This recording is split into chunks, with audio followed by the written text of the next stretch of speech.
우리는 기대했던 일들이 제대로 이루어지지 않게 되면 사실 거기서 우리가 큰 실망을 갖게 됩니다. 어떤 일들이 내 생각과 계획대로 되지 않을 때 낙심도 되죠. 우리의 생각보다 일이 더디게 되어질 때, 우리가 큰 기대를 갖고 간절히 기도했던 제목이 응답되지 않을 때 절망하기도 합니다. 이렇게 우리가 실망과 낙심과 절망에 빠지는 이유가 있습니다. 우리의 관심과 눈이 지금의 현실에 집중되어 있잖아요. 지금 당장 어떤 성과가 없는 현실을 바라보니 절망이 될 수밖에 없는 거예요. 제가 여기에 교회를 개척하기 전에 필리핀이라는 곳은 저는 한 번도 안 와봤어요. 처음 이 낯선 이곳에 개척을 할 때 두렵고 떨리는 그런 마음도 있었지만, 새로운 곳에서 새로운 사명을 가지고 이 개척한다라는 것에 대한 어떤 기대감들도 있었습니다. 그런데 사역을 하다 보니까 필리핀, 그것도 세부라는 지역의 이민교회가 갖고 있는 여러 가지 현실적인 문제들에 제가 부딪히기 시작했어요. 이 땅에서 영원히 살고자 하는 한국 사람 찾아볼 수가 없어요. 거주 기간이 보통 1년에서 2년 정도로 짧은 사람들이 많아요. 한 가정이 이곳에 와서 새롭게 정착한다는 것도 쉽지 않거든요.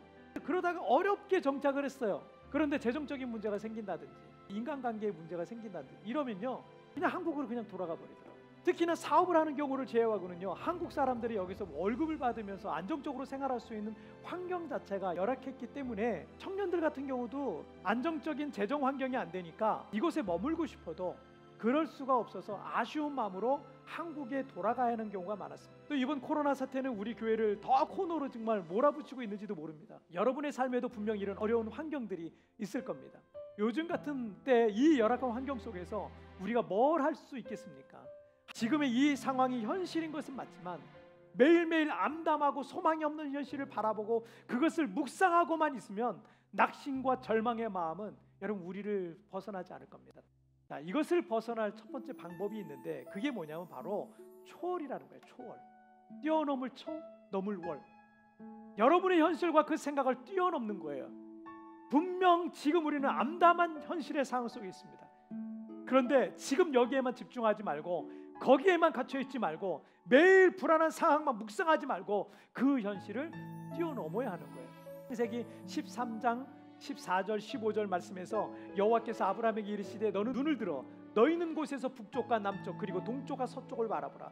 보이는 땅을 내가 너와 내 자손에게 주리니 영원히 이르리라 라고 말씀하고 있습니다. 지금 당장 아브라함에게 좋은 조건은 없어요. 하지만 하나님은 거기서 눈을 들어서 동서남북을 바라보라는 거예요.